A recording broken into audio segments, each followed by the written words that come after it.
exciting new video today, friends. We are ranking all the restaurants in Magic Kingdom. Quite the endeavor. Not a park known for food, but there's good spots and there's bad spots, and we're gonna figure out which are which, where people should spend their money. Are we feeling good about our task? I'm feeling deep fear. Deep fear. Mm-hmm. Okay, so that for Emma's pretty good. I'm feeling pretty good, and if I may just, openly say for everyone, Quincy, what a fantastically casual intro that was. I knew I you am were feeling. Do this. I knew you were gonna do this. I loved how she said But really exciting video today. I just thought that it is a really exciting video today, and it would be really good if I said that. With no emotion whatsoever. No emotion. Did I say it with no emotion? It's like. It's like when you tell a joke. It's like when you tell a joke and you say, "Wait a minute, guys, this is gonna be really funny," and then you tell the joke. That's what that was. All right, listen. Cut when I say really exciting intro. Or video, whatever. Anyway, we're ranking the restaurants in Magic Kingdom. I'm feeling ready. And we're doing this by putting them in tiers. We've got a lot of restaurants to do, so let's not dilly-dally.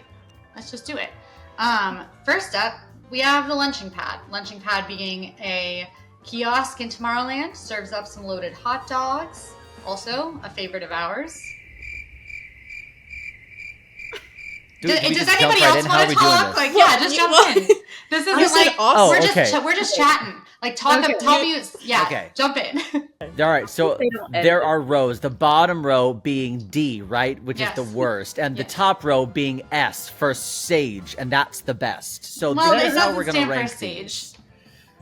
I beg to differ. Anyway, I'm gonna go with Sage. Yay! Okay, so Lunching Pad. Here's my thing. It is a Tomorrowland staple. I think I frequent there often just because there are some like staples there for me that I always get. There's the sweet cream cheese pretzel, which is one of my favorites. There's the frozen Coke for my energy drink lovers. There's a Monster Energy drink there. They do have some solid breakfast options from time to time.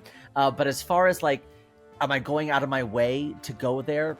More than likely, no. But it is a great, just like, Lunching Pad's here. Awesome. So while I would love to rank it higher. When we're just in Magic Kingdom. Oh, Lunching Pad. Is it the Lunching Pad? Here. Awesome. It's here.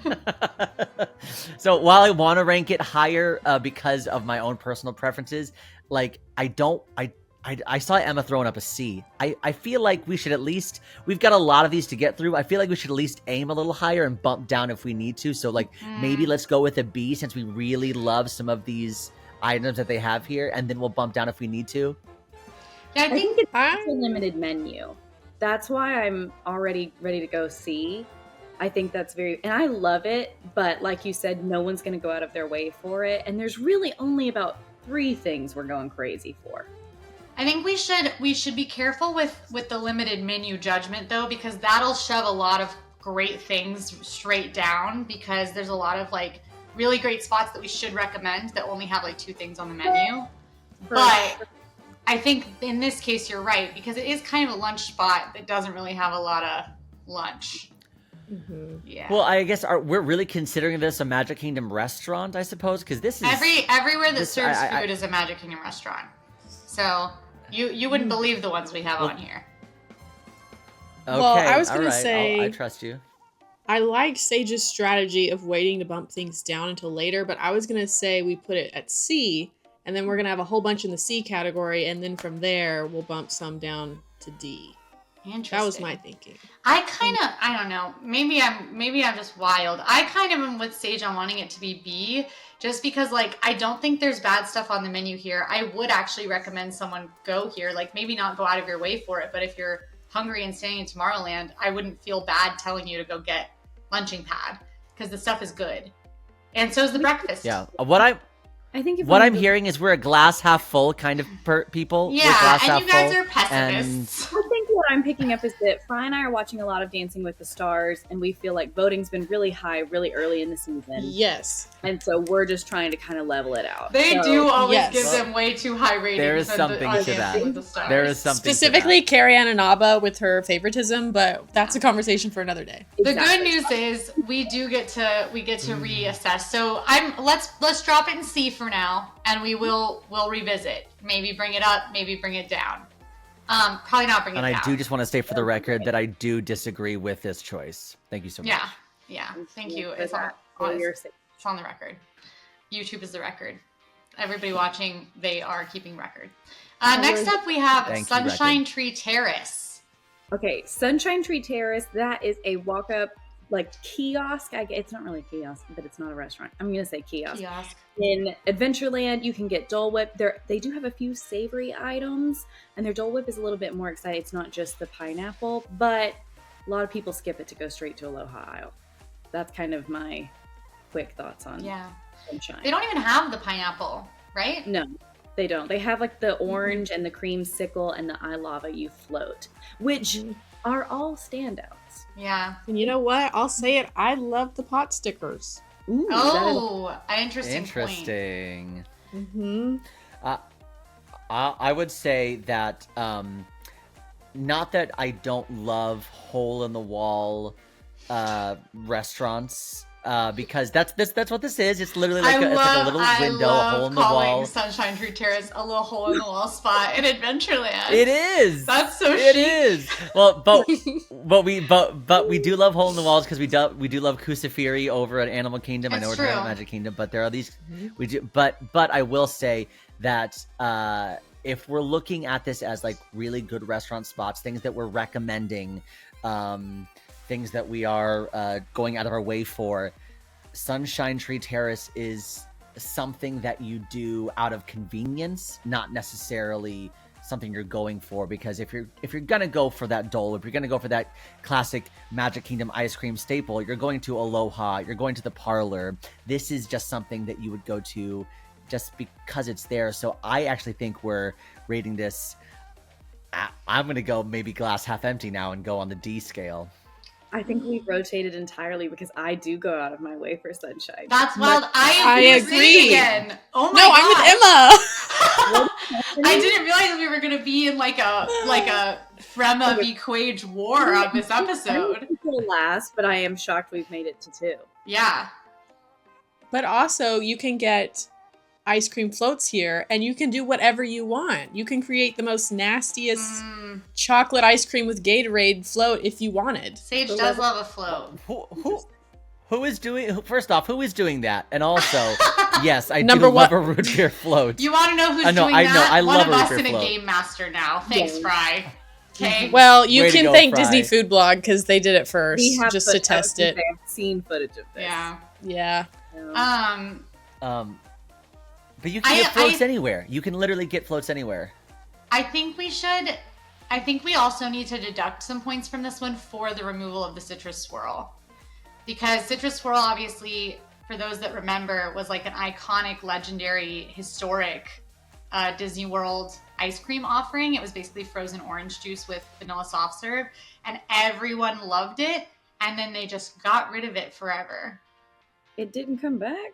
It's not back right now. I mean, it has before, but it's once gone. It came back one time, and then it went away again, and it's been gone. Okay, they got rid of it then. Yeah. Because I was going to say, there was an era where it came back. There was a return. There was a triumphant return, and then they were like, JK, just kidding. We're taking it back again. Yeah. Okay. So, I don't know. The highest I'm willing to go with this one is C. I'm going to go on a limb and say, because you guys put to lunch the lunching pad on the C when I specifically requested B, I'm going to say, okay, then this time we're going to get our way and we're going to put Sunshine Tree Terrace on D for now. And if it moves, then it moves. That's totally fine. Yes, I think it's on D. I think it's... Sage holds grudges. Sage holds grudges. Yeah, your teammate is the one who confirmed C, because I was willing to concede B. I think she said not lower than C. Not higher. Yeah, not higher than C. No. I think not higher than C. Similar to Lunching Pad, it can go in C for now, and if it gets bumped later, it gets bumped later.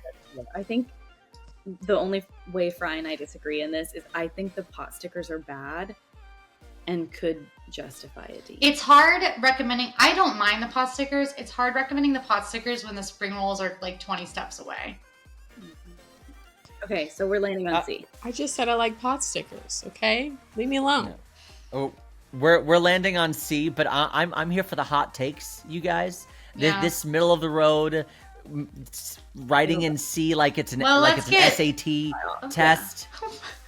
Let's get spicy then. Oh, Let's talk about Be Our Guest. I knew you were gonna say that. I also just want to note the list of restaurants is pulled from Disney's list of restaurants in Magic Kingdom. So things like the cheeseburger cart are not on here because Disney doesn't classify that as a restaurant. And like the Energy Bites by Tron is not on here. But anything that Disney classifies as a restaurant, which it's funny that that's not on here and some of these things is on this list. Disney's official list. But yeah, let's talk about Be Our Guest, baby. Let's talk about Be Our Guest. Be Our Guest is a table service restaurant in New Fantasyland. It is literally Beauty and the Beast from your wildest dreams. It's immersive. Say it with me. How immersive! How immersive! It is immersive. Thank you. And it's immersive in the sense Emma didn't even that hit there it are at all. She just smiled awkwardly. I won't do it. I won't do it.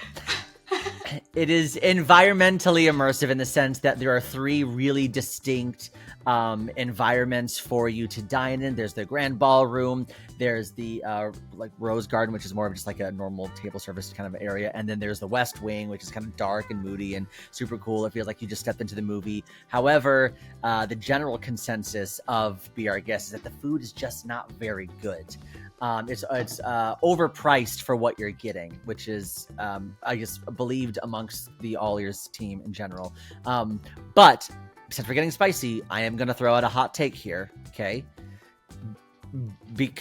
Yes, the food is overpriced. It is not for what you're getting, but I do think because of its spectacular theming, I do think it does earn some extra points because we're not just rating food, we're rating restaurants, right? And theming and environments, that's all a part of the restaurants as well, which is why I actually think this is the first in our B category. Absolutely not.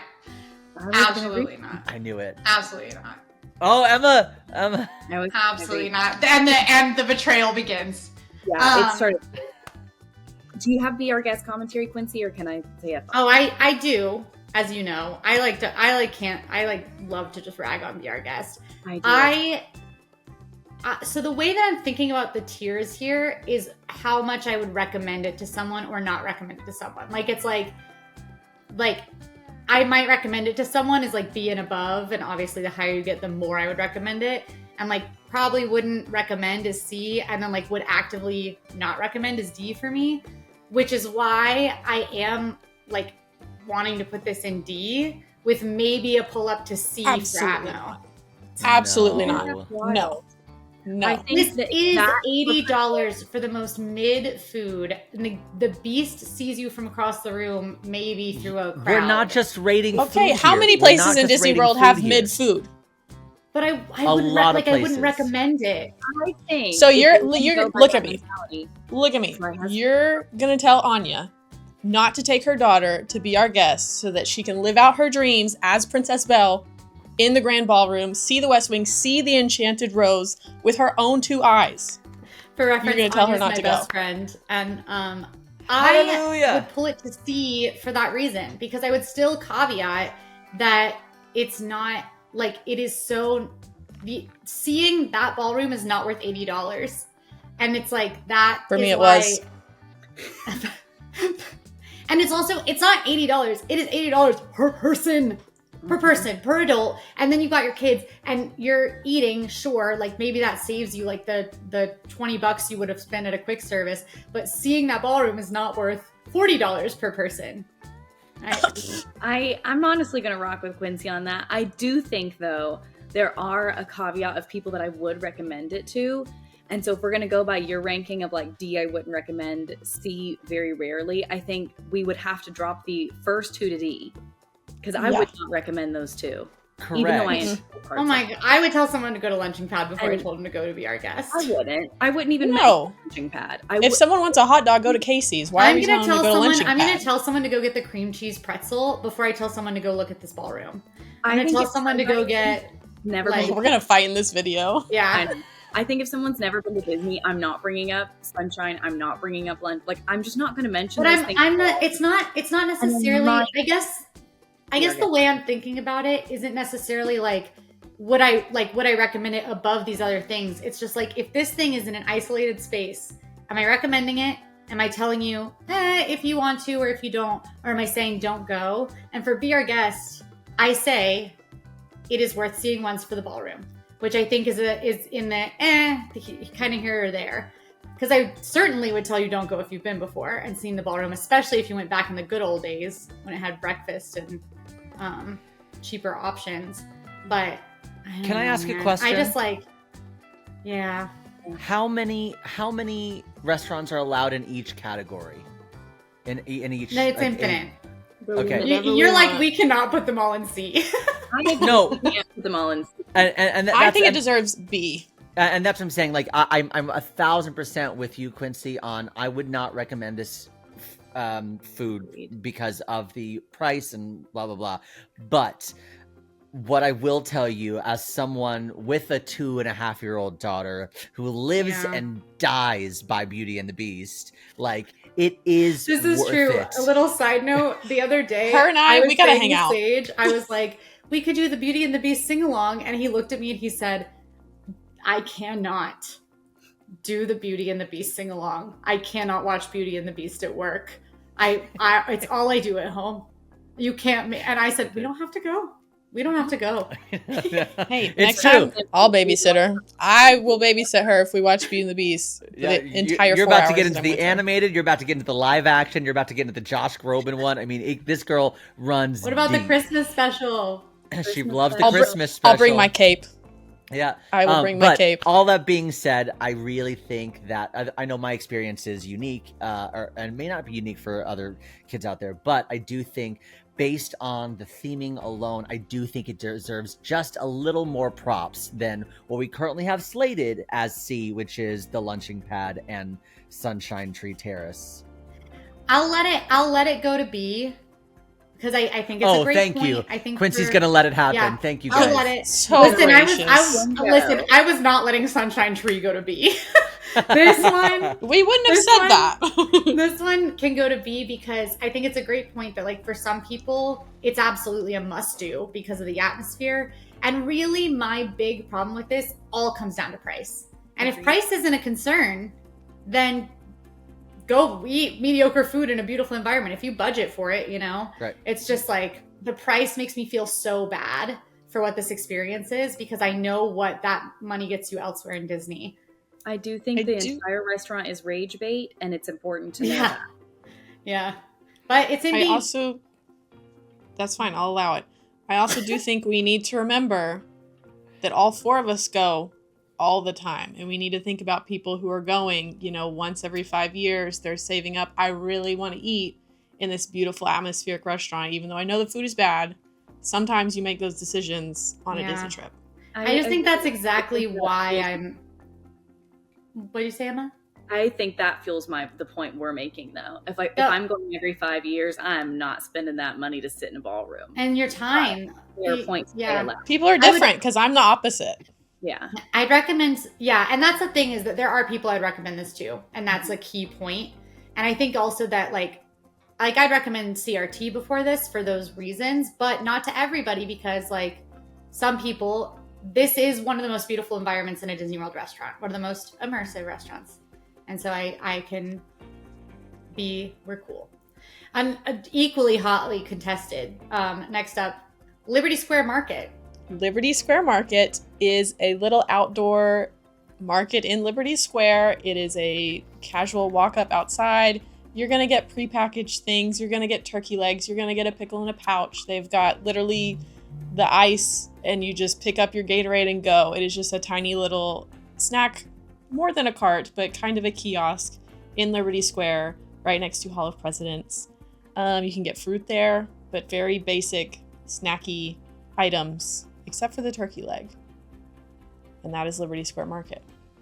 My argument here is less for Liberty Tree Market, and again, more for bumping down Sunshine Tree Terrace to D, because I do think like Dole Whip or Powerade. Clear answer. So my one argument for this, the thing that I actually do think a lot of people can get behind, is it actually does have some like fresh fruit and some like pickles and things like that people who are looking for something a little lighter can get onto, which you can't find everywhere. But as far as restaurants goes, I mean, like I think we're on the same. Maybe we're not. We've been arguing this whole time, but this is again on the C and the D list. Definitely C or D. And honestly, even though I actually do go here a lot, because it is one of only 2 places that you can get pickles in Magic Kingdom, which is a big one for me. You can also get slushes here, like frozen Cokes. And I also get Powerade a lot here. And fresh fruit is like not as accessible. It is like, I don't like a turkey leg. The only reason I'm like leaning D just because other stuff has like unique options. But the only reason I was like maybe not D is because you know what's worse? Prince Eric's. But maybe not, because Prince Eric's does have specialty stuff. So I don't know. I'm Sunshine Tree Terrace and Prince Eric's should both be D. Let's be very clear here. He really hates orange Dole Whip. My word. I really like the lava you float. I think Sage has beef with the orange bird. I think so too. He wants to beat up the orange bird. Sage wants to let's spread that rumor. Spread that rumor around. Actually, that's the new AllEars t-shirt coming out. I want to beat up the orange bird. Beat up the orange bird. I'm just here. I have the I'm just here to kiss the Dracula animatronic. I'm just here to beat up the orange bird. Wait, I might wear that. I kid you not. I might wear that. It's pretty funny. Yeah, that's good. I don't know. I think we can be kind of quick on this one. We can always reeval later. Sage votes D. I'm fine with either. Fry and Emma, where are you at? D. C? What? You said D. D. Oh, I'm okay with D on this one. Okay, we'll D it. I do want to note, I know y'all love a turkey leg. I'm talking to you, the audience. Oh. Folks really love a turkey leg. It's like a classic. I know y'all don't love a turkey leg except Emma. It's like a classic, like Disney snack for a lot of people. And I do see a lot of people carrying that turkey leg around. So that might bring it up later. But for now, D. Liberty Tree Tavern. This is a table service restaurant. It is often, spoiler alert, I guess, called the best table service restaurant in Magic Kingdom. It is all you care to enjoy Thanksgiving food, basically. It is like patriotic, very classic American food. Great dessert with sticky toffee pudding, lots of different meats. You've got pot roast, you've got turkey, and stuffing, gravy. I mean, a lot of the classics, mac and cheese. And you're in an environment where the rooms are themed to different historical figures. But people really just love the food and the experience here. Is why it's so popular. I think we're in an S and an A conversation here. Agreed. And I lean S. I forgot about the S. I lean S, which is superior, not Sage. Because Sage turkey, double S. But I think that well, it's a single S. I think I lean S because of the park that we're talking about. If we were moving out of Magic Kingdom and talking about other Disney World restaurants, I think this would be an A for me. But in the scope of Magic Kingdom, I think it's pretty superior. There's not a lot that I would recommend over this. You kind of took the words out of my mouth. I was going to let someone else talk if they had strong opinions, but I totally agree with Quincy. I don't agree with Quincy. He just stops. You. No, I don't agree with.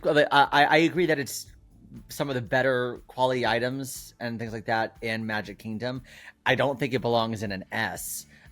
My biggest complaint every time I eat at Liberty Tree, which is not a lot, but when I do, while some of the food is really good, the environment feels a little stale. and dated. That's funny. I love the environment. I'm like, I'm in the Thomas Jefferson room. Oh my gosh. Yeah, it feels a little stale. And also the food that you're eating is just so heavy.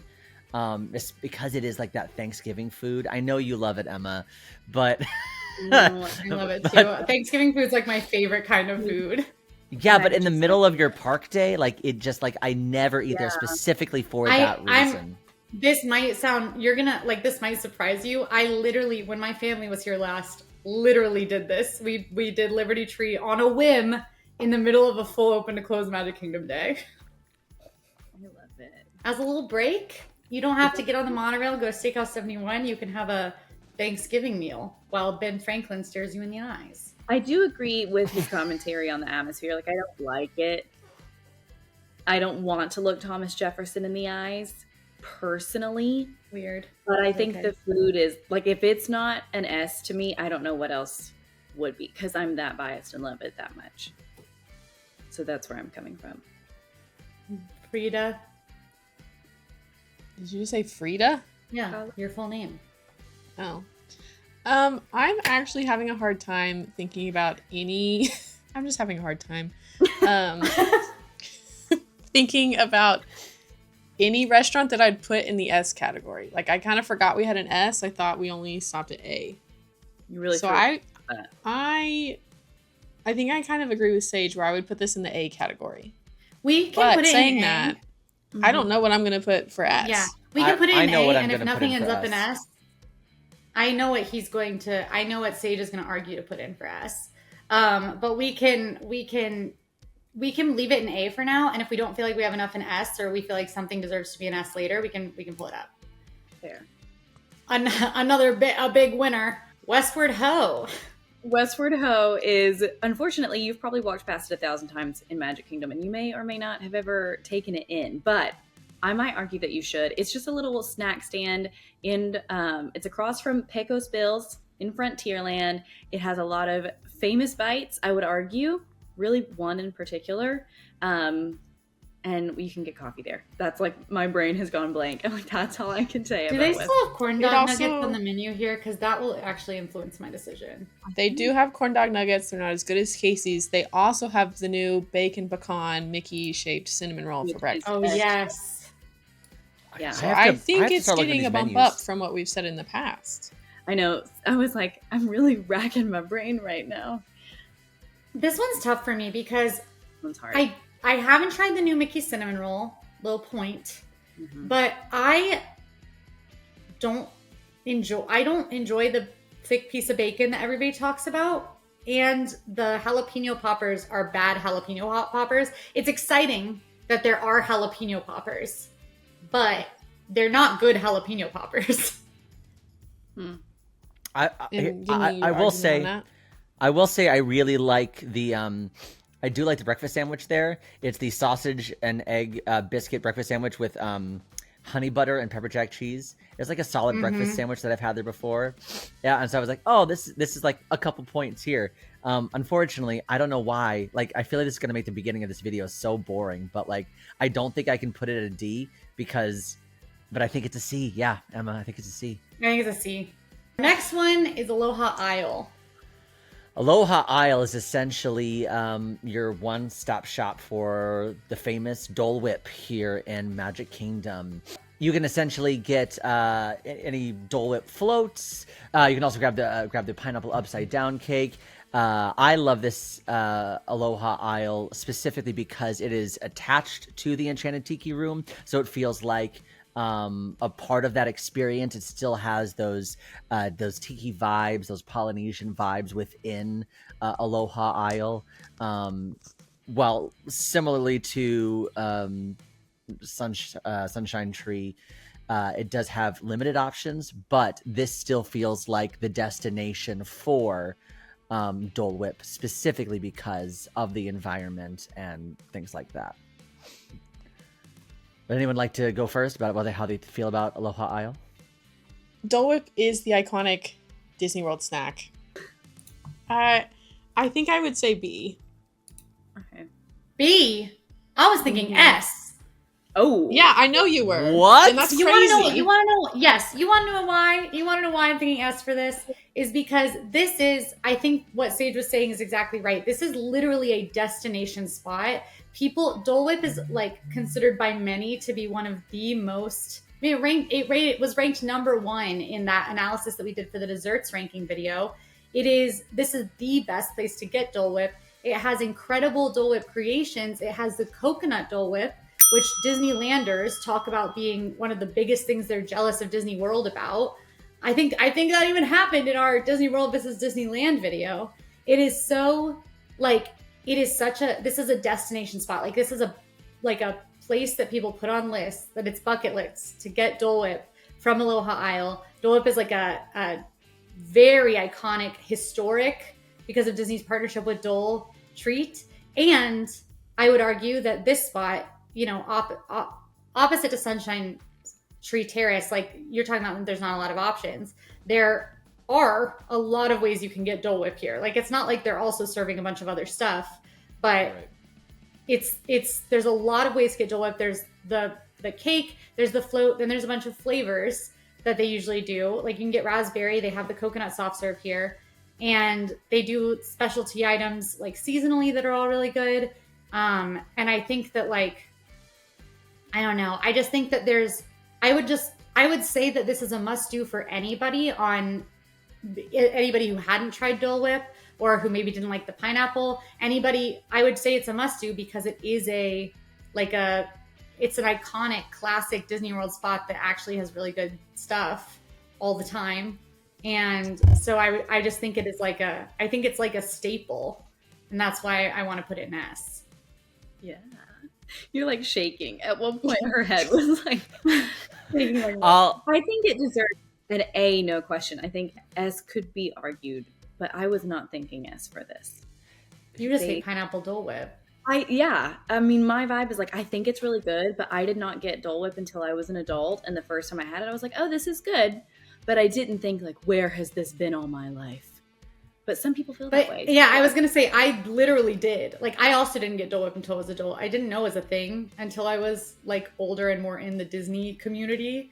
And I was where has this been all my life? Can I ask a question about format? Yes. Is there a world we walk away from this video and have not put anything in the S category because it's Magic Kingdom restaurants? No, because the scope of the scale is Magic Kingdom. There has to be something holding the top. Okay. Well, but saying that out loud, that Magic Kingdom is not necessarily the go-to place for eateries and restaurants. I don't know. I still don't know. I might have to vibe with Emma on this, where I don't know. While I know you feel passionately about this, and it is a destination spot for Dole Whip, I don't know if I can, in good conscience, put Aloha Isle in the superior category for Magic Kingdom restaurants. It feels a tad extreme. I just think it is it is. Just because you think something is real doesn't mean it's true. But I'm not I'm also I'm doing my best here. Obviously, I really like Dole Whip or whatever. There's a lot of stuff I really don't like at Aloha Isle. And I've some of the things that are so popular, that one float that was for the 50th that is still around that has the cake pop in it. People rave about that thing, the Pog Juice float. I really don't like that. There's stuff I think that is just not for me. But I'm even trying to take myself out of it, and I'm saying that this I think is part of a Disney World experience, is having Dole Whip, and this is the place to have the most classic Dole Whip experience. So okay, that's why we're still early on, so Quincy. So let's put this in S, but be prepared to have Aloha Isle knocked down. I'm honestly just scared. Well, I was gonna say we just put it in A, and then at the very end we pick one from the A list. We can put it in A and bump it up. And we can put it in A, but I do think this is an S. We can put it in A. Just know that I'm not happy about it. Just know that in the end, when the edit comes through, Quincy's made the note to move it to S. There's actually they can't see the tier list right now. I've just been putting them where I want them. Be Our Guest is in D. Aloha Isle's in S. I quit. Quit. sunshine on there. Yeah, I was like, that's not, yeah. Pecos Bill's Hotel Inn and Cafe is a quick service over in Frontierland. It is basically your Tex-Mex kind of quick service. It's going to have tacos, it's going to have taco bowls, it's going to have chips and salsa and all of those kinds of things with the fixins and all of that. It is very popular. People are there all the time. It's usually always busy. It's in Frontierland. They used to have a really great toppings bar, but that has not come back since COVID because germs. All right. So let's all remember that. But you can always find a good option at Pecos. Pecos Bill. Yeah.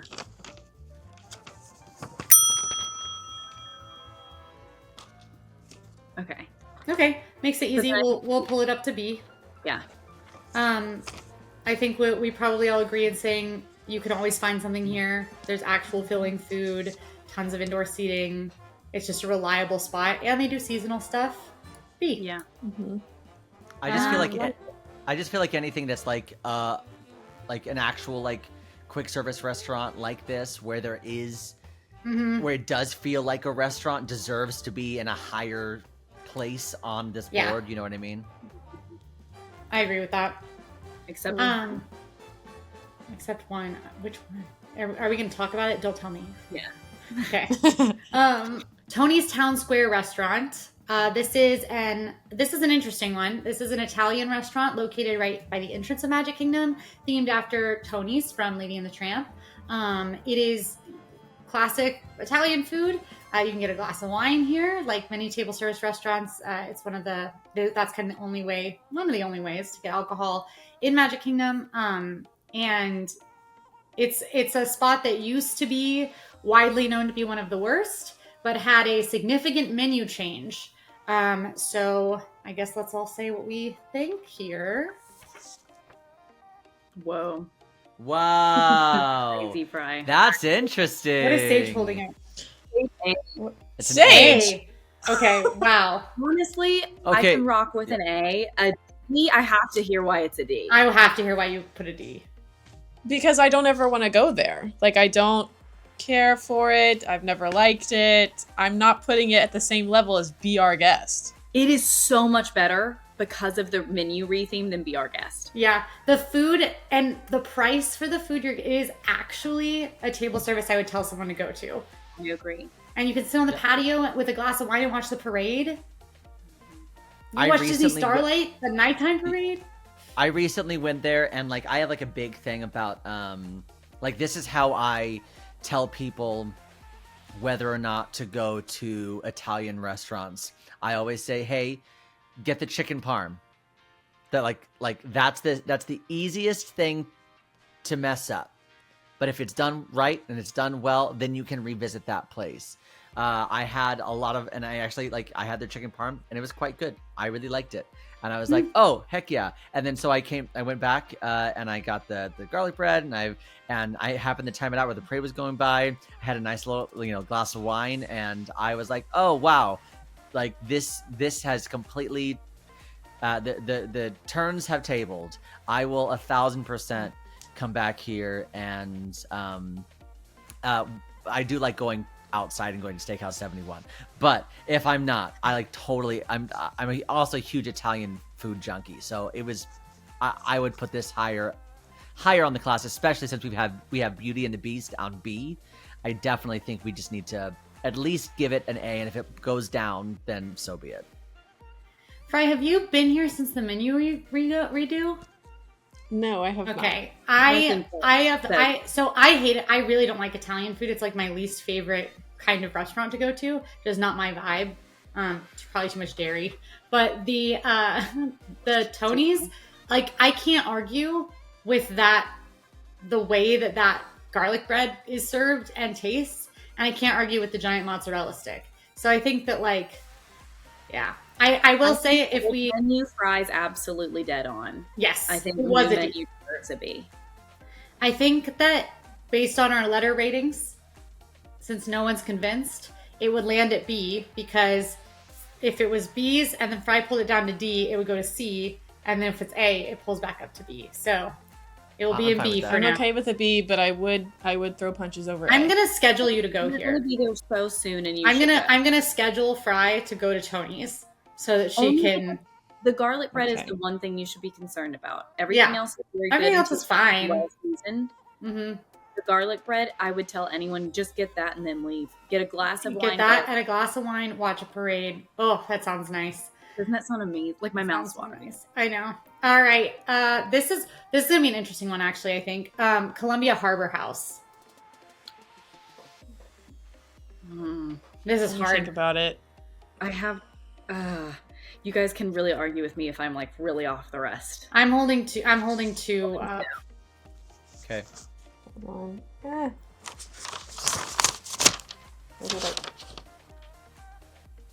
Okay. So we're all okay. in each other.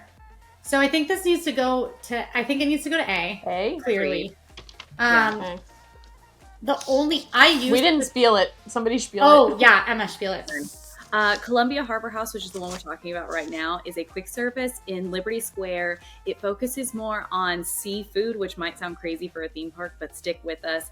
It's got a lot of kind of like old world charm, and we are humongous fans of this one, obviously. We go here constantly. I mean, this is truly like our go-to restaurant. Similar to what Sage said about Pecos Bill, it's just a full-out restaurant. You can actually go sit down in a lot of seating.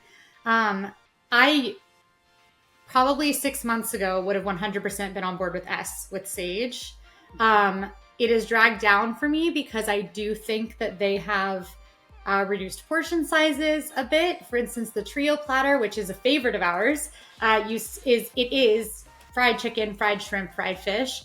And it used to be like 2 pieces of fried fish, a ton of fried shrimp, 2 chicken tenders. And now it's like 1 chicken tender, 1 piece of fish, and like 2 fried shrimp. Just really disappointing, which is why it went down for me. But I think it needs to remain an A. It's still somewhere that I go. I love the salmon. I love the lobster roll. There's so much good stuff here. I will say, after doing my ranking bathroom video, it has very good bathrooms. Ah. They're very small. They're hidden. People don't go there for I was going to bathrooms. say, I didn't even know there were bathrooms there. Exactly. So if you need a moment in peace, where are go to they? the bathroom. And girl, you'll have to find out. They're I gotta upstairs. watch your bathroom video. Yeah. They're upstairs, yeah. They're upstairs, like in the very, very back. It's I know very where they small. I've used them before. There's like 3 stalls in there, but it is private. You're welcome. As the only person that rated this an S, I just have to say that like Columbia Harbor House has been like, I feel like, I don't know if I don't want to say that AllEars.net put Columbia Harbor House on the map, but I'm pretty sure we did, because I just think I've never had a bad dish there. I think I've never not been able to find a seat there. I love the kind of like the cool, dark New England charm of it all. Like, I never feel like it's too much like loud Disney screaming at me. It really is nice to get away. Just vibes on a 10. If you can get a seat next to the window on the second floor, you can if you can get a seat on the second floor, you can also see the parade from time to time. So there's another fun viewing spot. Like, I just love Columbia Harbor House, and you will not hear me say a negative thing about it. I wasn't even a big fan of the fried platter, the trio platter, just because that's like a lie. It was like, I've seen you passionately order the trio. No, platter. I did it once, and I was like, this is fried on fried on fried. I couldn't do it. I love a good chicken finger platter. I'll eat that all day. But you'll find me in a corner table with a lobster roll, and I'll see you there. They also have salmon and green beans and rice, so it's not all fried. That's my go-to. Nice, I mean, that's my go-to meal. ride challenge meal. Is the grilled salmon on the Liberty? Well, can't do this anymore, but the Liberty Bell in the middle of a ride challenge. I know. Sage, and the hush puppies. We didn't even talk about the hush puppies. Hush puppies. Okay. She's clearly an A, maybe an S, but clearly an A. Even though they broke my heart with the trio platter. Anti-Gravity's Galactic Goodies. Sage, you're on. Anti-Gravity's Galactic Goodies is a ice cream shop in Tomorrowland. It is right next to Star Traders, and in fact, there's even a small seating area that has been kind of taken over by Anti-Gravity's which is like kind of called the Merchant of Venice, except it's now just a seating area. But essentially, it's a place where you can grab a couple specialty ice cream treats, but mostly it's going to be some generic shakes, some floats, whatever floats your boat, proverbial ice cream boat. But it is just basically an ice cream shop in Tomorrowland. And I guess we're all going to throw up our letters now.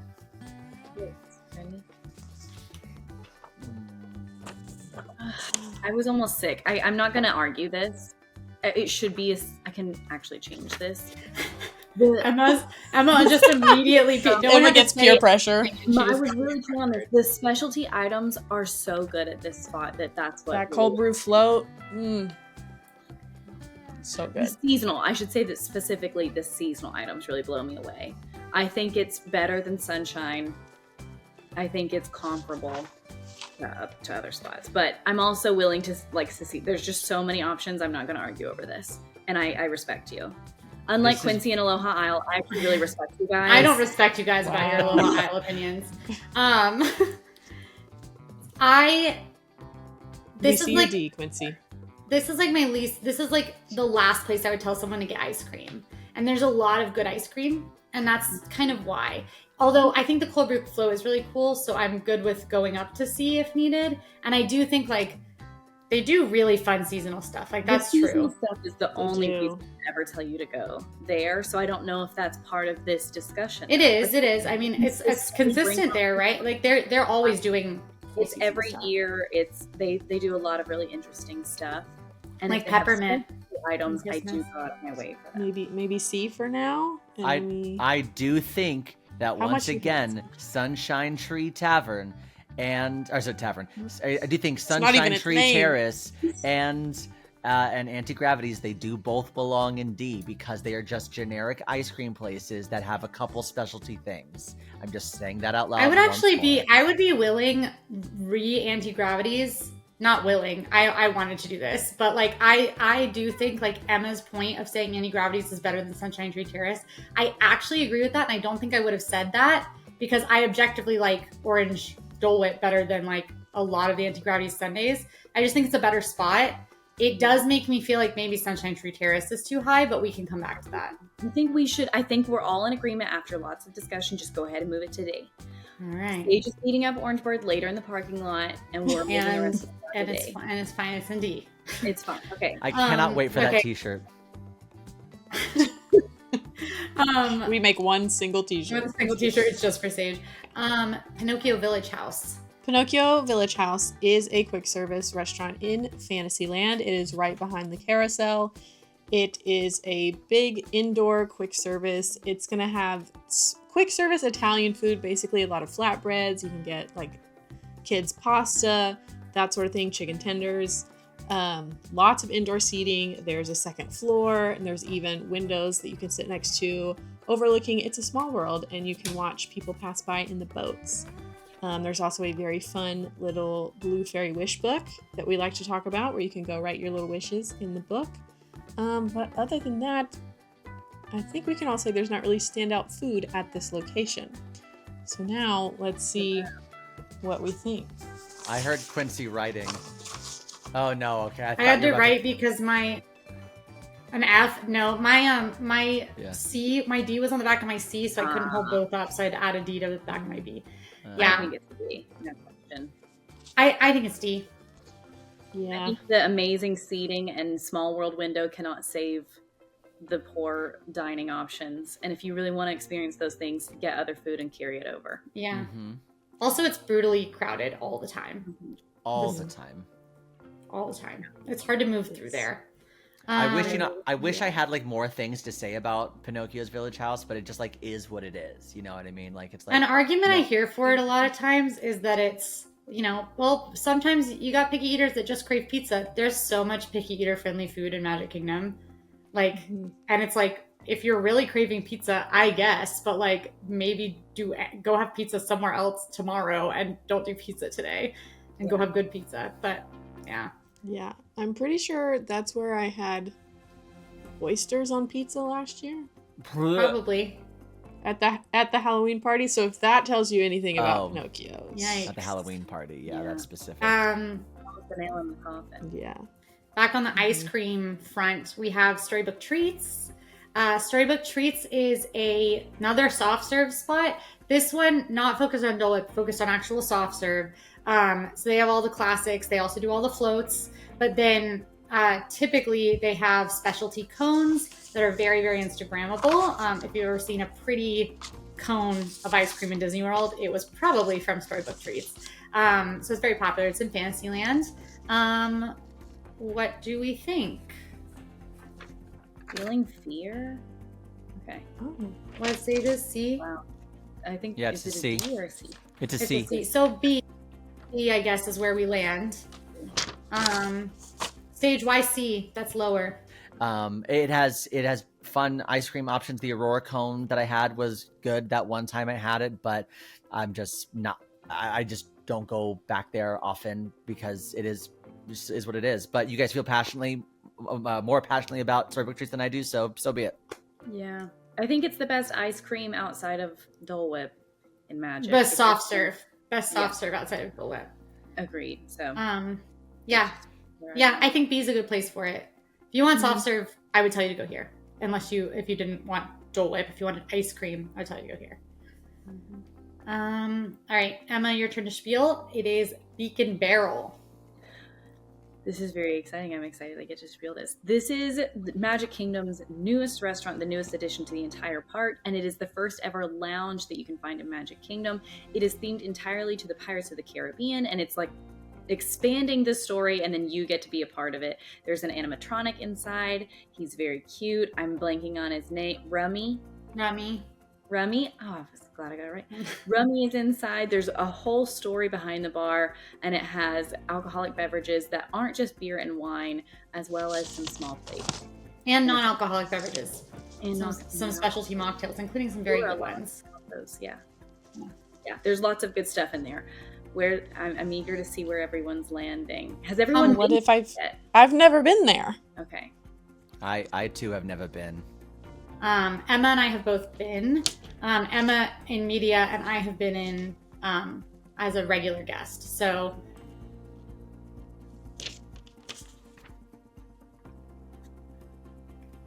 okay. So I think clearly it's going to go A or S.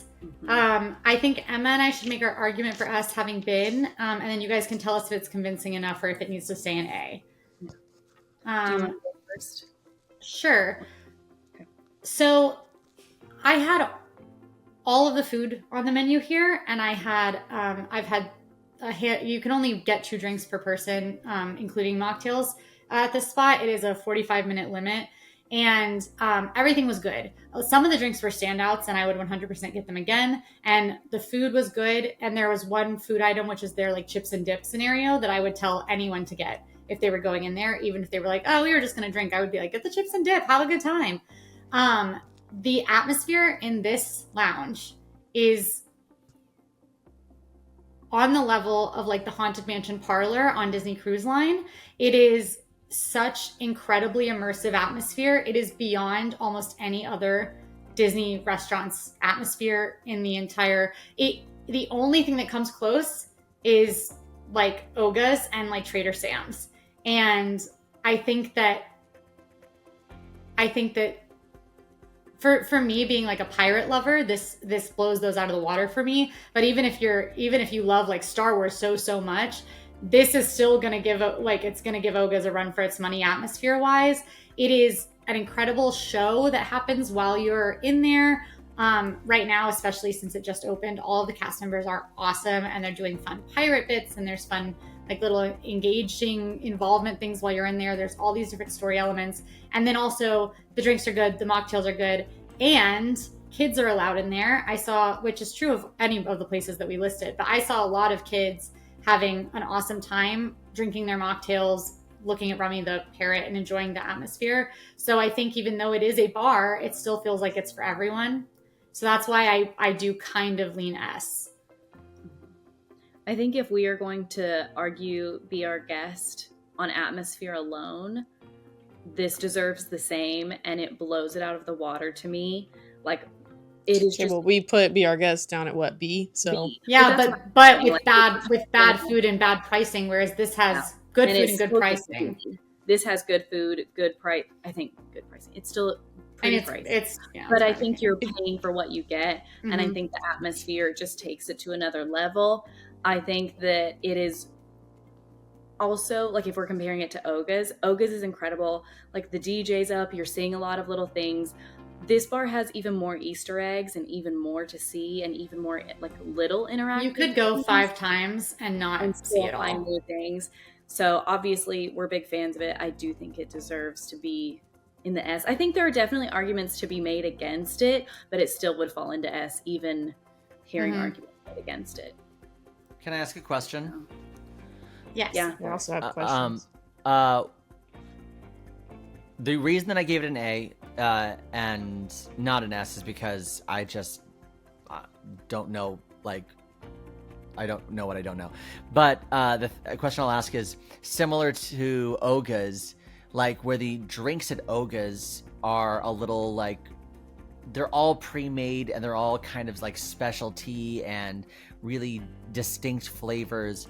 Can you, like, are the drinks here still tasty and, like, still strong without it being like my only complaint with Oga's is that, like, all the drinks are pre-mixed. You're not really sure if you're getting, like, a strong drink. Like, are these drinks made to order, and are they still, like, tasty and still alcohol forward, or no?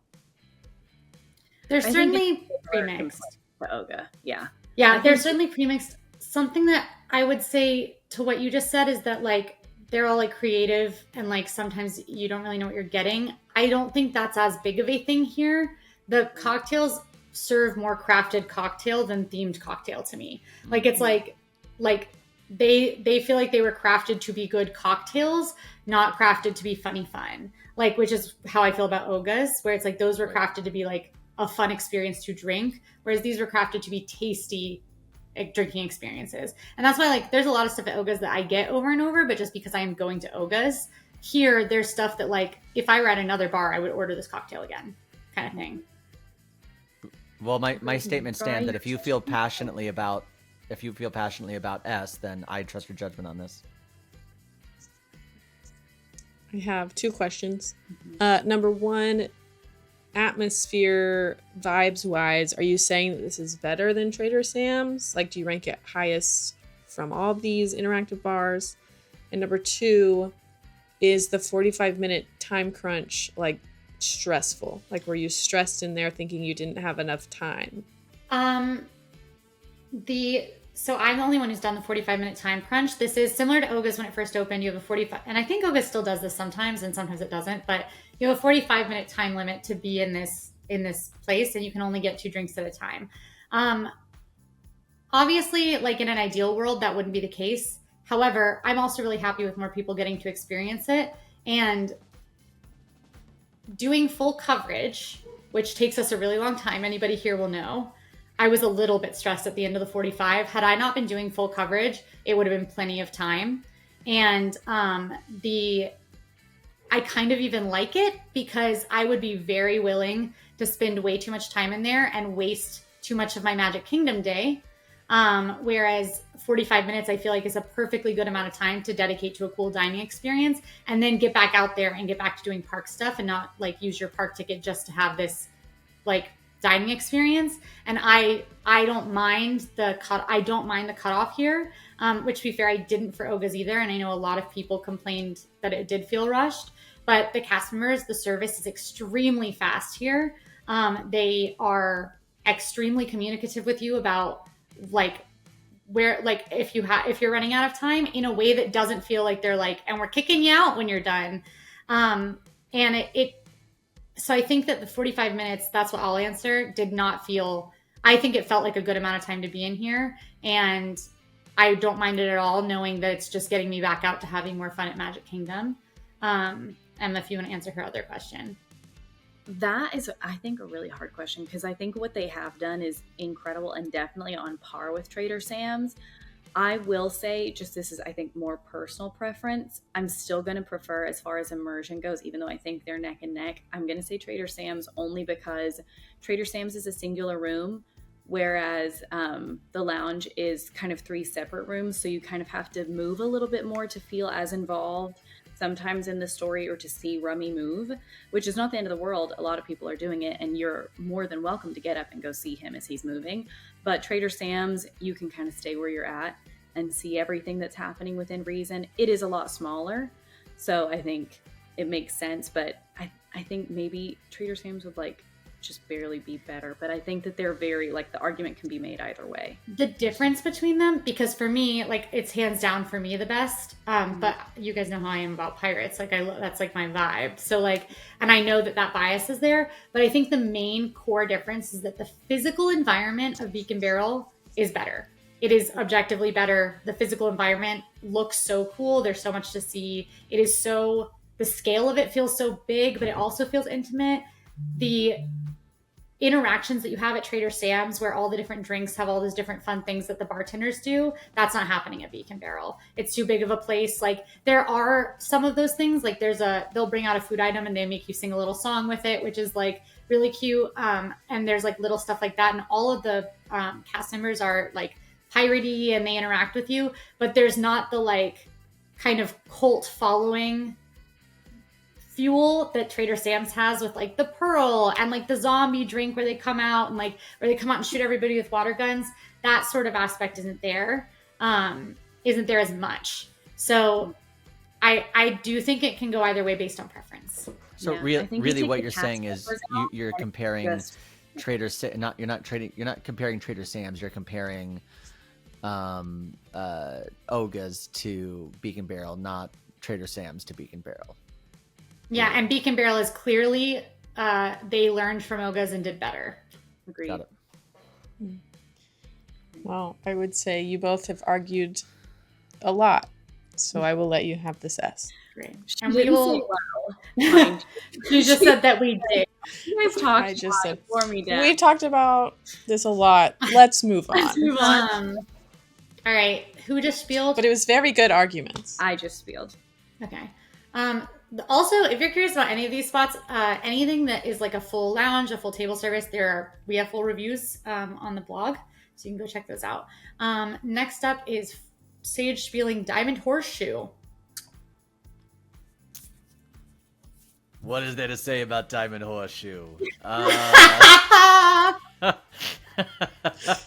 Diamond Horseshoe is another table service restaurant so formerly the Diamond Horseshoe used to be a venue that sometimes had live performances, sometimes was only used for special events. It's kind of got like an old a saloon performance space kind of feel, and then they kind of turned it into a table service restaurant where they're actually just using the exact same kitchen as Liberty Tree Tavern. Same menu and all. Same menu and everything. So, yeah. So what else can be said about the Diamond Horseshoe? For those reasons alone, shall we vote? C. Okay, so C. It feels weird being like, it's got the exact same food as Liberty Tree, and we don't even really like the atmosphere at Liberty Tree, but this is somehow much worse. I think it's we know what it could be, and it drops potential. Even though we like the menu, I think it could be a lot. Mm-hmm. I think it's the lack of trying. It's the lack of effort. Yeah, right? I agree. Like if you're gonna close and the down, ghost of what it once was. You had a dinner show. Yeah, if you're going to close down live entertainment, then replace it with either live entertainment or something cool. Don't just give me more. Just like someone rented tables and chairs from Rent a Table Chair, which is a company I just made up, and then he owns it. I own it, by the way. Phone number below. If you're interested in a table and chair, call this number now. Hey, are you paying for that ad placement? Nope. Also no, but it's just the lack of trying for me. That's why I rated it lower. It should be a hoop-de-doo style situation. Yeah, it should be. It used to be like hoop-de-doo, and it should be like hoop-de-doo. It should be. Okay. All right, next up, Frebuchetti. It's Prince Eric's Village Market. Oh, wow.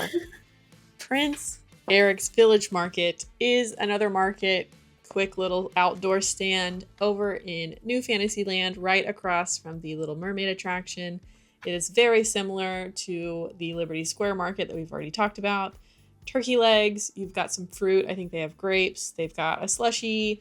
They've got, I think, a giant pretzel. Other than that, not much else to choose from. You are really just grabbing little snacks on the go to your next ride. It is. All right. It is. It is. It used to offer really cool snacks, and it doesn't even do that anymore. It also has very limited hours, so when I do want a pickle or a frozen Coke and I'm near it, it's often closed. And makes life harder. Yeah. They have a good pretzel. We'll shout it out. That's why I put a C up. Yeah, I knew. I could feel it.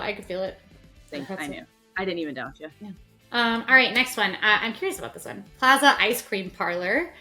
This is the only hand-scooped hard pack ice cream spot in Magic Kingdom.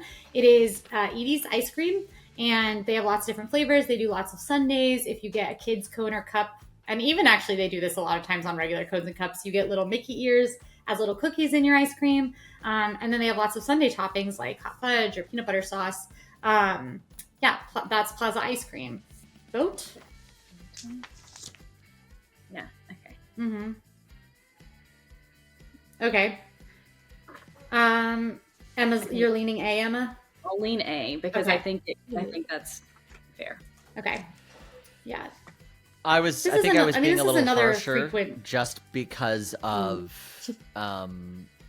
it being just a generic ice cream place, but I would say on the ice cream scale, it is of the nicer variety. I mean, you can get some really good shakes. There's some good sundaes. There's some good options there. So while it is just still ice cream, it does lean more on the elevated side. So it should be an A when it comes to ice cream, but when it comes to Magic Kingdom restaurants, that's why I lowered it just a little bit, because it is just ice cream.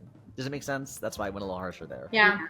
I think when I was a child and I pictured what ice cream should be, I think Plaza Ice Cream delivers that. Like, they're massive, there's brownies, there's chocolate, there's peanut butter. I think they just really personify what ice cream should be. As crazy as that, even though it's just Edie's, I think they do it well.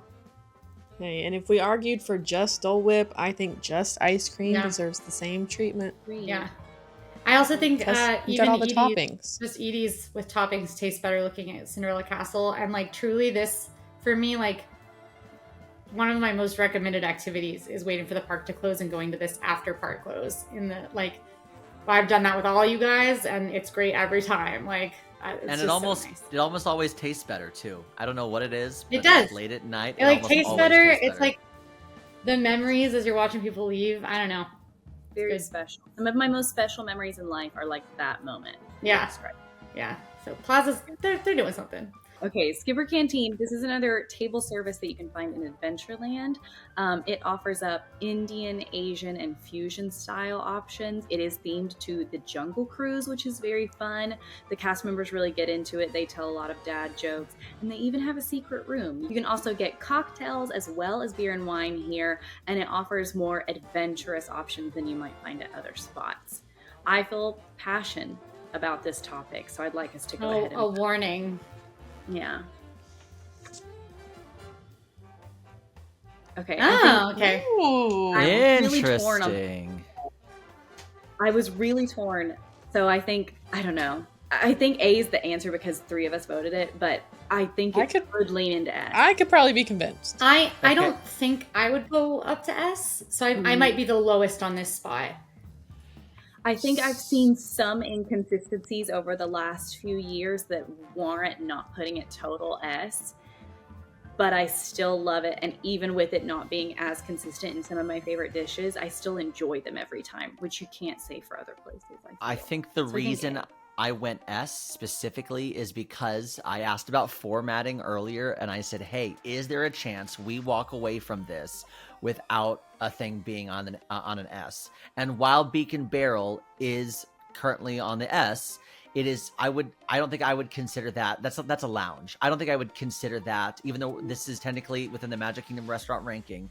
I would not consider that a restaurant. I think this is the only table service restaurant out of the ones that we're talking about today, and we'll continue to talk about, that would likely deserve to go in that 1S spot. I've always had solid food there. I think the environment is really fun. I think the lore behind the environment that you're around is super fun. The SEA, which is, if you haven't looked into that, it's like a fun explorer association that like goes all over the world, like meaning all the different parks. It's everywhere. It's really cool. I love the lore behind it. It's not super hard to get into, so it's not like where Skipper Canteen is. No, sorry. Where Beacon Barrel is kind of a little still exclusive because it's still new and it's really impossible to get into. Skipper Canteen, there's still reservations available for it, so it's a little more accessible. So when you look at all the different elements, that's why it goes into the S category, because if we're going to talk about the one actual restaurant, table service restaurant, that we would put in that S category, this would be it. That's kind of the reason I'm sort of resistant to putting this in S, is because I don't think this is an opinion that is shared by everybody, because Skipper Canteen does have an extremely adventurous menu.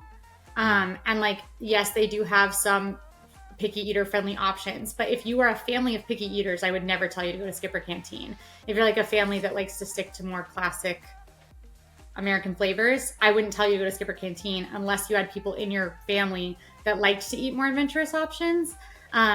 Even though I do love the environment, I love the Easter eggs, I honestly am okay if it goes to S, but that's what's holding me back, is there are a lot of people that I would not recommend this spot to, because I also have never had anything on the menu that I have, like, I can't remember anything I've ever eaten there, because nothing has ever actually been that good. More adventurous and better than the rest of Magic Kingdom, yes. But like, write home about something I want to go back for, no. And I would not recommend this to a family that was like, you know, we usually stick to the classic flavors, like we stick to American flavors. I wouldn't recommend this restaurant to folks that don't want to step out of their comfort zone.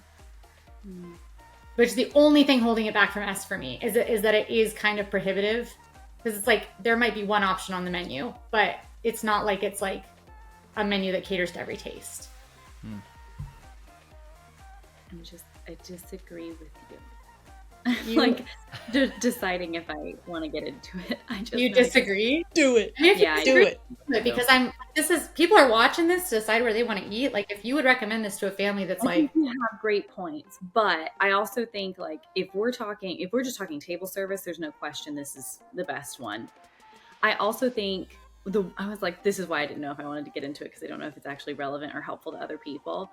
But yeah, some people are going to feel that way, but some people feel that way about Aloha Isle, and we're still tossing it in an S, just because, like, the perception is that it's widely beloved, and that is true. I'm not arguing that it's not, but I think, like, if the biggest caveat is like, well, some people wouldn't like it, I think you could caveat everything with that. Yeah, I mean, I guess like there's, in most cases where when you're talking about a complete restaurant experience, in most places where I'm caveating where some people wouldn't like it, I would still recommend it to their group, because like there's stuff that they will enjoy there.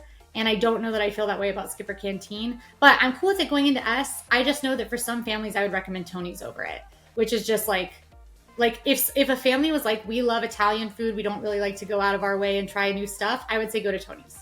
And it's like, and Tony's is down in B. That's why I'm holding it off from S, but I'm comfortable putting it in S, because I do think it's a really incredible spot. So we can put it in S, but that's not just from a family overview. Sorry, go ahead, Emma. Where did we put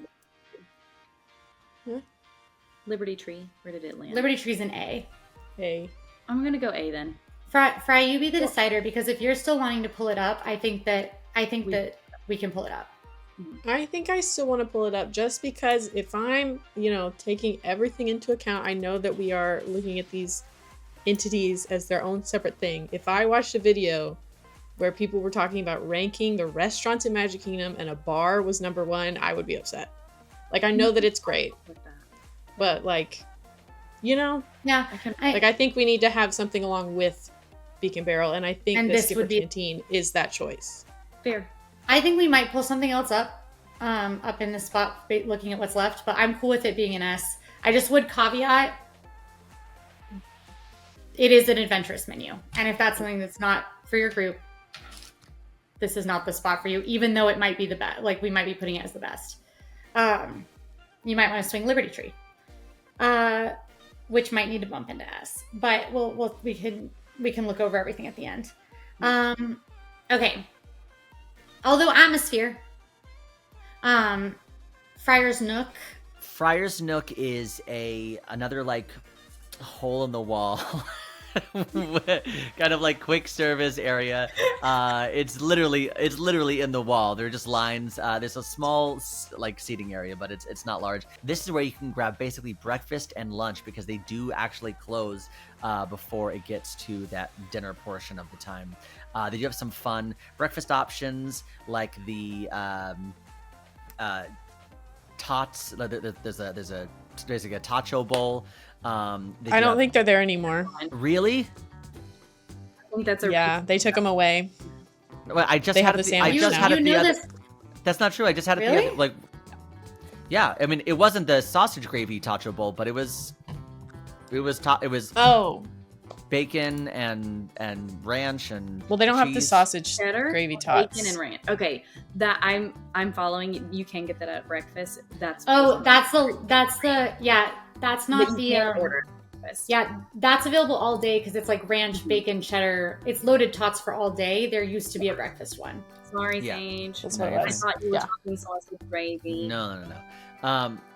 You can get a loaded tacho bowl, not like the unfortunate sausage gravy tacho bowl that left us far too soon.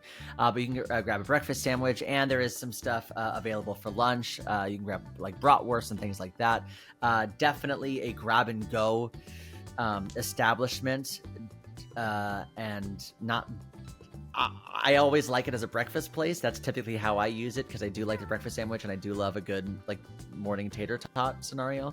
But it's just a quick grab and go place in Fantasyland, and with that, I think we should rate it.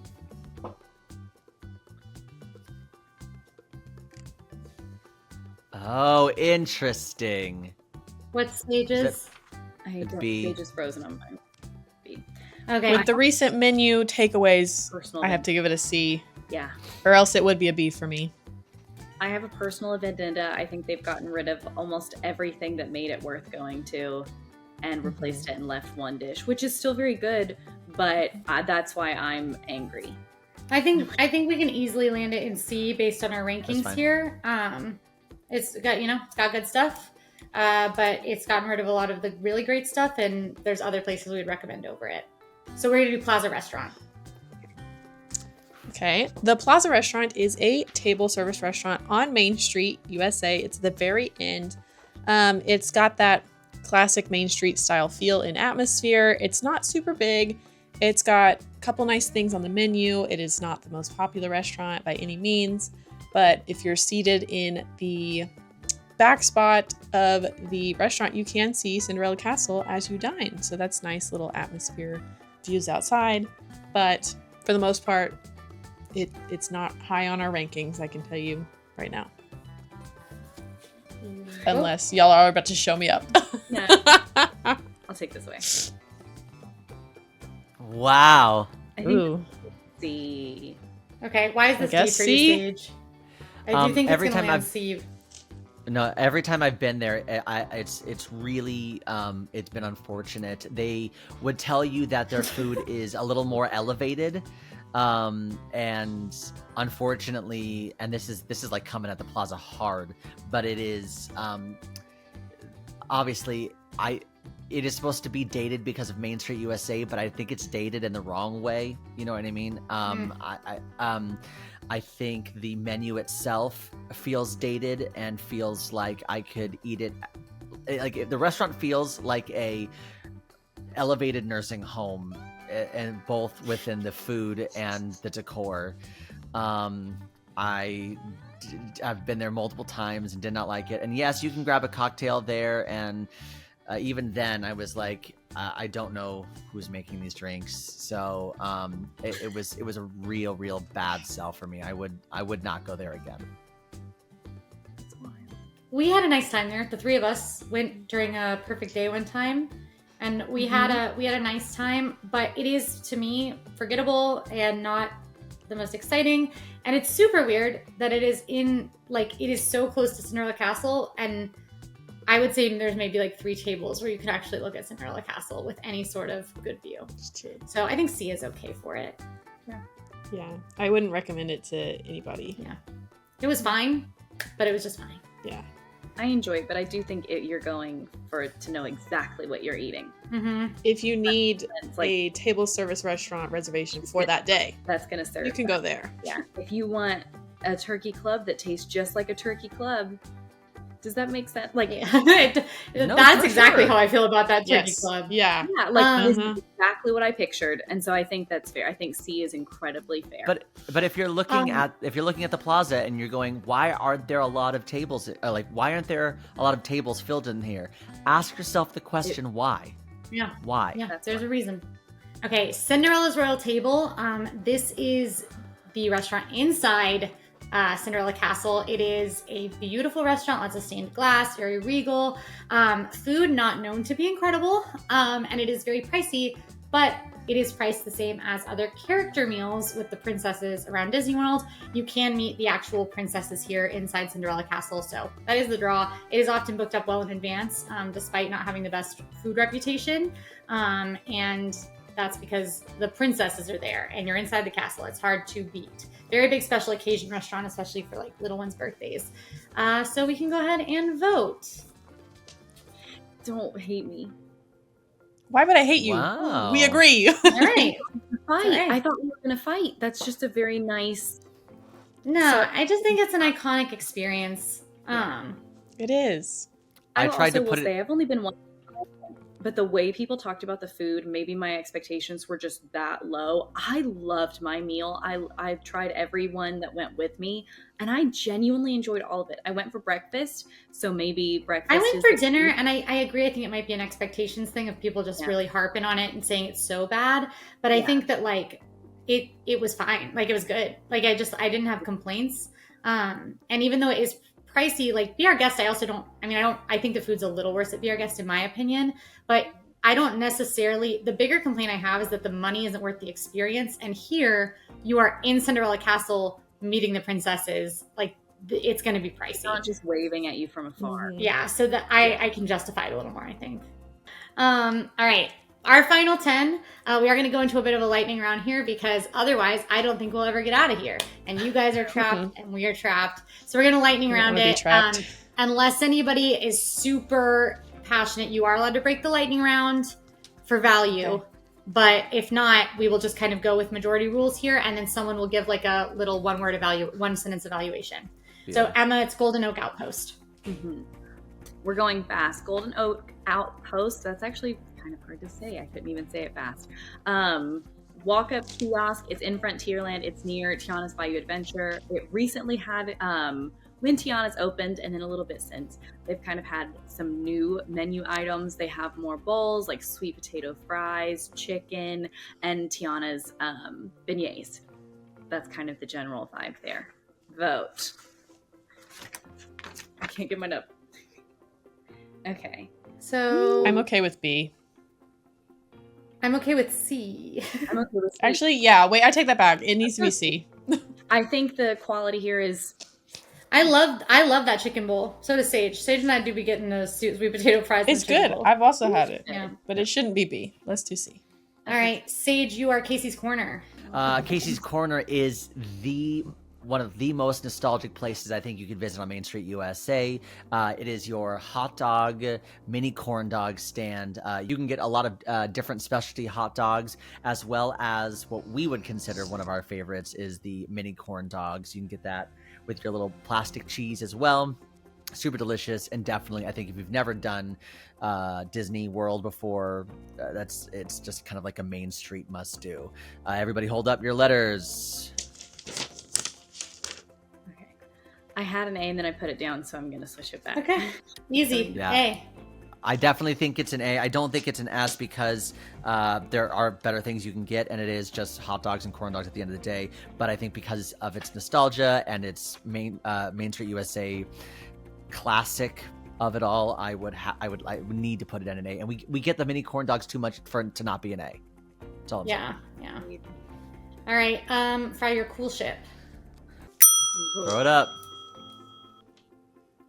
Easy No money. comment necessary. Yeah. I think this one's going to be similar. Our next one is Tortuga Tavern. This is a sometimes open, sometimes not open spot in Adventureland. When it is open, it usually has kind of a assortment of items.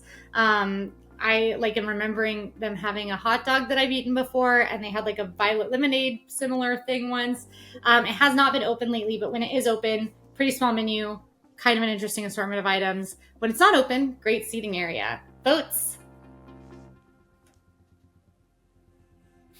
Wouldn't it be crazy if I threw up an S just for funsies? Yeah, that would be. I think y'all ever had the orange chicken from Tortuga Tavern? That's what I was going to say. One person's going to deny that that's a D because of the one. Or when they had the Nutella banana sandwich. Yeah. That was good. No, the orange chicken is literally just the chicken tenders that they doused in some weird orange sauce. Yeah. Move past. I just had to caveat that one person who's going to comment. That one person. Emma, your Gaston's Tavern. Oh my goodness, this is huge. Gaston's Tavern, you're going to find it in Fantasyland. It is themed to Beauty and the Beast. It is incredibly popular. They have items like the giant cinnamon roll, the ham and gruyere. Is it a sandwich currently or a tart? I think we're at sandwich. I think it might be both. I think it was tart, then now it's a items that have it's kind of changing There's shape. There's a creme brulee croissant. Sorry. There's lots of great snackable items here. Are we voting? Are we ready to vote? Yeah, I love that creme brulee croissant. Okay. An S? Yeah. S is crazy. I think it's so good. I think we're going to land on A. We'll pull down to A, because Emma and I both also held up A, but... Yeah. Incredible eats, very famous food for very good reasons, and incredibly well-themed for what it is. Also, that get croissant, the croissant. Get that croissant. All right, Sage, you are Crystal Palace. Crystal Palace is actually a buffet. It's mostly a character buffet where you can meet Winnie the Pooh and his friends from the 100 Acre Woods. It's a buffet. You can get the eggs. You can get a lot of. Last time we went, Quincy, we had the Walt's famous chili. There's a lot of different things you can grab on the buffet. But it is a tried and true buffet. There's that you can meet Winnie the Pooh and his friends. I don't think there's much more to say about that. Shall we? Oh gosh. Okay, sorry. I will also go B. B it is. I only wanted to put it to A because I love to hug Eeyore. I think B is smart, just because I think buffets are important because for Quincy's point about Skipper Canteen, there is something for everyone. I do love a good buffet, and I think Crystal Palace actually has some really nice character moments with the Winnie the Pooh characters. Also, I just want to say Winnie the Pooh is the most accessible for younger kids meeting characters for the first time. Often people don't assume Mickey Mouse is going to be as tall as he actually is, but Winnie the Pooh, for some reason, they're gentler, they're furrier, so people with the younger kiddos, I definitely think that's a great gateway into other characters is the Winnie the Pooh characters. That's all. Main Street Bakery is on Main Street. It is the Starbucks location.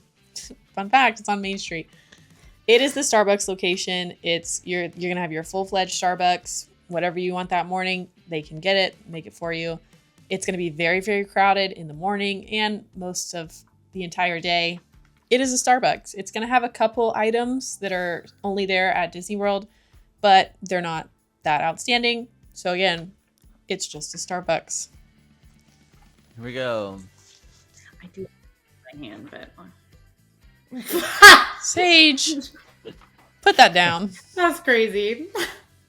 Okay, hey, yeah, listen, see? Cool. I'm at Starbucks a lot. Listen, we might go there a lot, but it's just this. Yeah. It's just a Starbucks. You don't have to pay a Disney World ticket to go to Starbucks. All right. I am Sleepy Hollow Refreshments. Sleepy Hollow Refreshments is a walk-up stand in Liberty Square that does have a mix of sort of savory and sweet options. This is where you're going to find your hand-dipped corn dogs. It's where you'll find loaded fruit and Nutella waffles. And it's where you'll find, they recently brought this back. It was a whole riot. They changed the menu, but the menu is kind of back to what it once was. There's also like a chicken savory waffle thing. So not really a full lunch spot, but they have a lot of items that you can, snacks that can be lunch. So let's vote. Oh, goodness. So we're split. Emma, where do you lean? Honestly, okay, I lean B as well. So I thought you were going to lean A and we were going to have a split. Yeah, basically this spot, the items there are really good and they are on people's like gonna get this when I go to Disney World list a lot of the time.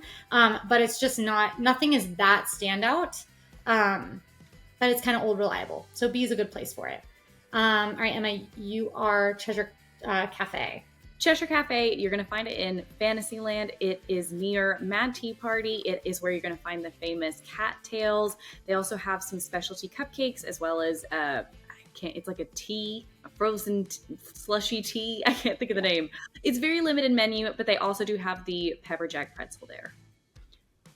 That almost made me pick up a different card. But I'm going to stick with this one. Yeah. Oh, split. Split. I loved it so much. I think you just love the cattail. I think I love they have coffees with syrups, which not every place has. I love the pepper jack pretzel, and I actually do enjoy that slushy tea. I can't remember the name, but I enjoy it. It's super sweet. The cupcake is a mid cupcake. I agree with you can go get coffees with syrups there when you don't want to go to Starbucks. But I also think it is a bit overhyped because of the Treasure Cattail. So I am okay sliding down to C if neither of you are okay sliding up to B. That was my only thought, is that it was a little bit overhyped because of the Cheshire Cattail.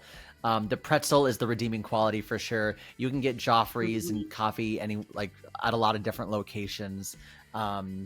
You're really going to, but now with syrup. Now with syrup. Hey, I gotta have my syrup. Well, can't you at Friar's Nook? No, not anymore. Not usually.